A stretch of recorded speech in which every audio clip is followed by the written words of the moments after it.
Halo semuanya, jadi kita akan membahas rute pelayaran penjelajahan bangsa Spanyol ke Indonesia. Kami dari kelompok 2 yang beranggotakan Maya, Ranisa, Fajri, dan Nazril. Jadi langsung aja kita simak videonya. Sejak abad ke-14 sampai 15, Masehi bangsa-bangsa Eropa berlomba-lomba untuk melakukan pelayaran menjelajahi samudra untuk menemukan sumber rempah-rempah yang pada saat itu komoditi tersebut sangatlah bernilai dan dibutuhkan oleh bangsa Eropa. Hampir sama dengan tujuan bangsa Eropa lainnya, Spanyol mencari daratan baru, yaitu sebuah wilayah atau kepulauan yang menjadi sumber rempah-rempah yang sangat mereka butuhkan.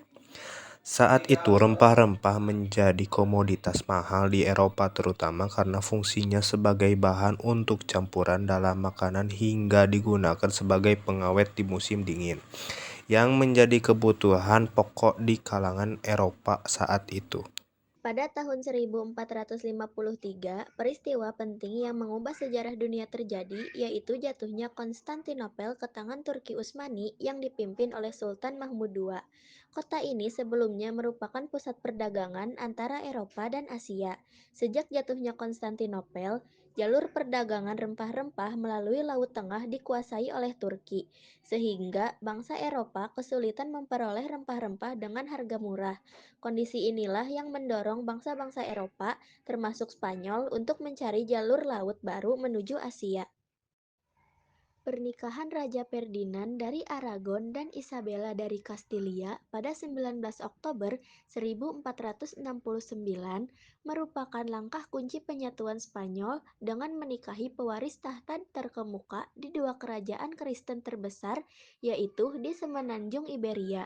Pernikahan ini menjadi pondasi lahirnya negara Spanyol modern dan mengawali masa keemasan Spanyol. Akibat peristiwa ini membuat jalur perdagangan dan juga keadaan ekonomi kerajaan-kerajaan Eropa pada saat itu menjadi sangat terpuruk, karena Sultan Mahmud II melarang pedagang Eropa untuk masuk ke wilayahnya. Ditambah lagi, kas mereka juga menyusut akibat besarnya biaya perang saat itu. Karena itulah bangsa-bangsa Eropa mengerahkan para pelautnya untuk berlayar mengarungi samudra untuk mencari jalur perdagangan baru. Dan pelayaran tersebut didukung oleh kemajuan teknologi, ilmu pengetahuan, revolusi industri saat itu. Hal inilah yang menjadi tonggak sejarah dari kolonialisme bangsa Eropa dimulai. Motivasi 3G muncul saat bangsa Eropa tiba di Indonesia. Karena melihat kekayaan alam Indonesia menyebabkan adanya tujuan lain, yaitu gold atau emas yang berarti kekayaan, glory yang berarti kejayaan, gospel yang berarti penyebaran agama Nasrani. Perjanjian Tordesillas dibuat pada 4 Juni 1474 atas usul Pendeta Alexander, yang berisi pembagian arah pelayaran. Portugis memiliki hak berdagang dan berlayar ke arah timur, sedangkan Spanyol memiliki hak berdagang dan berlayar ke arah barat. Perjanjian Tordesillas dibuat agar tidak terjadi bentrokan antara Portugis dan Spanyol saat melakukan pelayaran. Selanjutnya, rute pelayaran penjelajahan Christopher Columbus. Pada tanggal 3 Agustus 1492, dengan izin dan bantuan Ratu Isabella, Columbus berangkat dari pelabuhan Spanyol berlayar menuju ke arah barat. Tanggal 6 September 1492, rombongan Columbus sampai di Kepulauan Kanari di sebelah barat Afrika.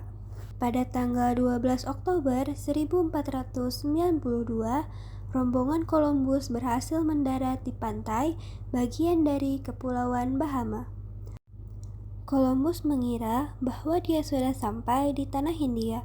Oleh karena itu, penduduk yang menempati daerah itu disebut orang-orang Indian. Tempat mendarat Columbus ini kemudian diberi nama San Salvador. Selanjutnya, rombongan Columbus kembali berlayar dan mendarat di Haiti. Pada tahun 1493, Columbus sampai kembali di Spanyol.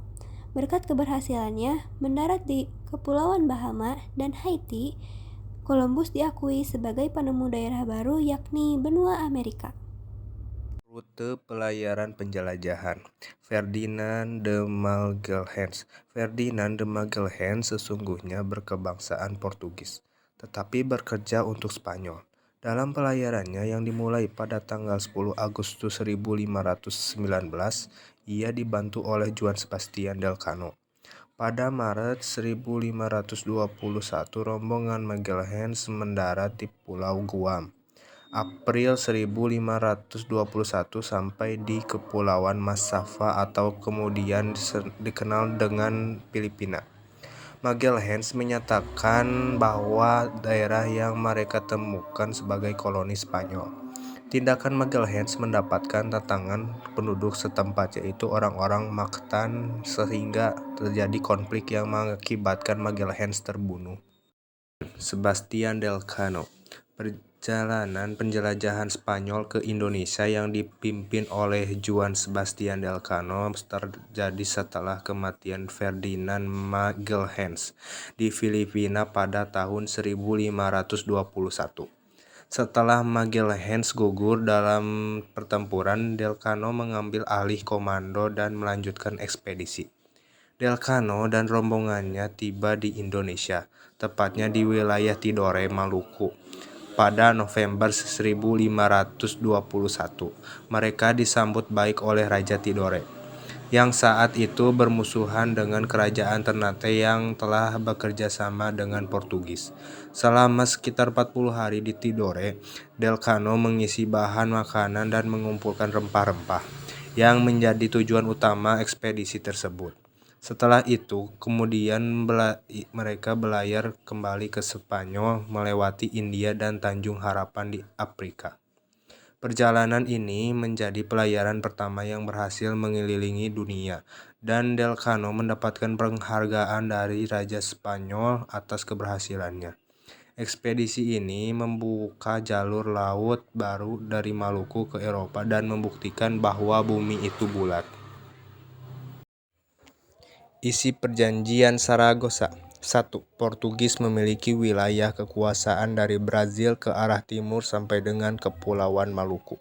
2. Spanyol memiliki wilayah kekuasaan dari Meksiko ke arah barat sampai dengan Kepulauan Filipina. Setelah bangsa Spanyol berhasil membawa kebutuhan utama mereka, terutama rempah-rempah dari Maluku, yang terjadi kemudian adalah mereka harus meninggalkan wilayah Maluku dan mengalihkan fokusnya ke arah daerah lain, yaitu Filipina.